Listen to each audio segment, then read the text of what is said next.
50% DA দেওয়ার notification. এখানে subject হচ্ছে release of arrear DR under ROPA 2009 to the state government pensioner, family pensioner, family সবার জন্য আর কি, ব্যাঙ্কস ইন কেএমসি এরিয়াতে যারা হচ্ছে পেনশন পান তারা, আর পেনশনারের সঙ্গে ফ্যামিলি পেনশনাররা।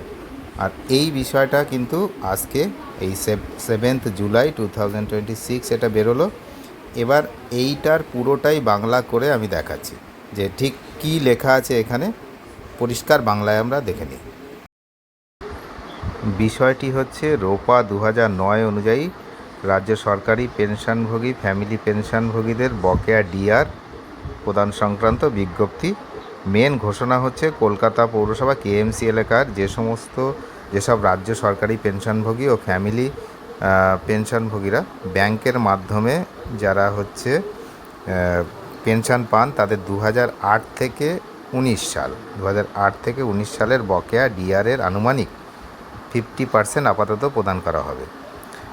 আর অতীতে পেনশন প্রদানের তথ্য যেসব ব্যাংকের কাছে না থাকায় সম্পূর্ণ হিসাব করা সম্ভব হচ্ছে না, তাই অন্তর্বর্তী ব্যবস্থা হিসাবে 50% বকেয়া দেওয়ার সিদ্ধান্ত নেওয়া হয়েছে।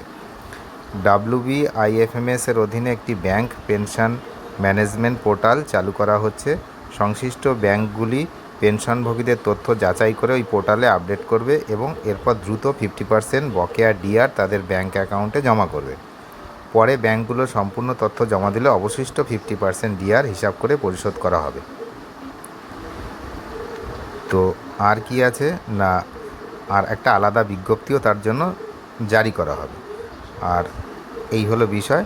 তো কারা এই সুবিধা পাবেন এটা খুব ইম্পর্টেন্ট। শুধুমাত্র কেএমসি এলাকায় রাজ্য সরকারি পেনশনভোগী ও ফ্যামিলি পেনশনভোগী যারা ব্যাংকের মাধ্যমে পেনশন গ্রহণ করেন। এই বিজ্ঞপ্তি অনুযায়ী বর্তমানে 50% বকেয়া ডিআর দেওয়ার সিদ্ধান্ত নেওয়া হয়েছে, আর বাকি 50% পরে নির্দেশিকা অনুযায়ী প্রদান করা হবে।